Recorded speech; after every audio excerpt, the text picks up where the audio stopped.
The world isn't a simple story. It's far more complex than that.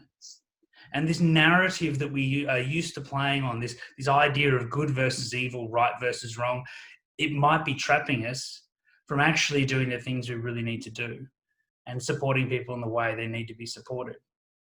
So a big part of today I want to do is I want to challenge this idea of good versus evil as there being two choices, black and white, right and wrong. I think the world actually looks a bit more like this. There are certainly some things that are good and there are certainly some things that are evil, but for most of us, we find ourselves in the middle a lot, don't we?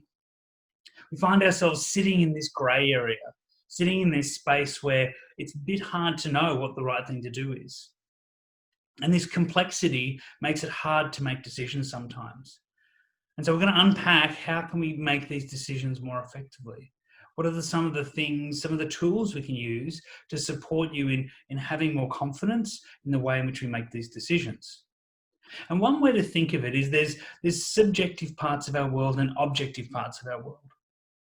So if we looked at those two parts, for example, there are some things that are legal or illegal. It's relatively objective, isn't it?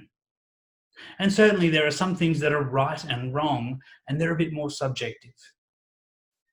And so when we think about this diagram, it's pretty easy to plot where good and evil live, isn't it?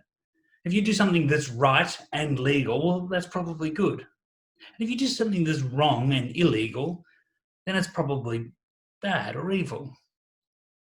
The challenge, though, is in these grey areas.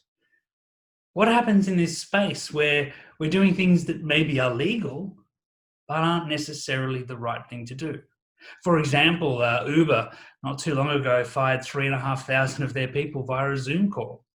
Perfectly legal, but was it right? Equally, I can remember a case of a grandfather whose poor grandchild had severe epilepsy. And what they found was the only thing that would absolutely curb, was a miracle cure for this young child, was to give her a treatment of cannabis oil. And he decided he would buy a plantation, he'd buy a farm, he'd grow cannabis and create cannabis oil for his granddaughter. It's illegal, but is it right? And these grey areas are where all of the challenge in our world come at the moment. If you think about the complexities we're living in these times, there is so much grey.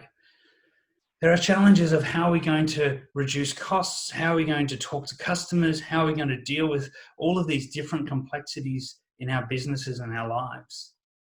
And while it's very convenient to say there's right and wrong, it's not always that simple. For more information, visit our website, empathicconsulting.com.